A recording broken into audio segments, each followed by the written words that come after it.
मनुष्य सर, ऐसा पहली बार नहीं है कि किसी कॉम्पिटिटिव एग्जाम को लेकर सवाल खड़ा हुआ हो। एनटीए को मैं पढ़ रहा था 2022, 21, उससे पहले भी अलग अलग सवाल खड़े होते रहे और दक्षिण में तो एक अलग तरीके की आवाज़ उठती है इस एनटीए एग्जाम को लेकर, नीट के एग्जाम को लेकर।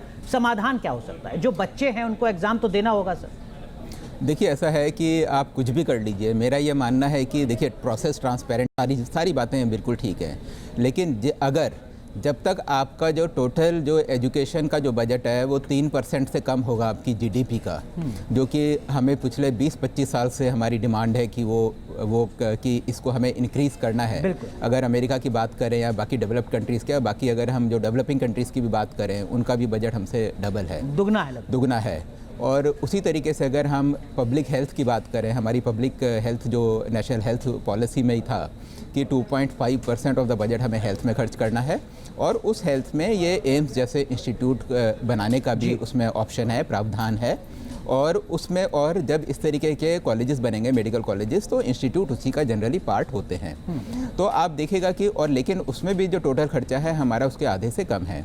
तो अगर गवर्नमेंट नहीं खर्च कर पा रही है, अगर गवर्नमेंट ये इंफ्रास्ट्रक्चर नहीं दे पा रही है, तो गवर्नमेंट को ऑप्शन करना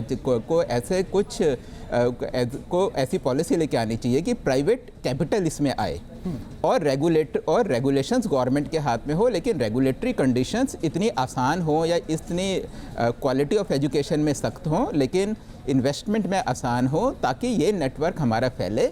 जब तक ये गैप पूरा नहीं होगा, जब तो हमारे यहाँ ये समस्या बनी रहेगी। और जब तक कोचिंग इंस्टीट्यूट का कल्चर, बायजू का अपने टाइम पे $15 बिलियन का उसका वैल्यूएशन था, ठीक है, उसके बाद जितनी भी जो भी कंपनियां हैं ये एजुकेशन की, बिलियन डॉलर से ऊपर की सारी कंपनियां हैं।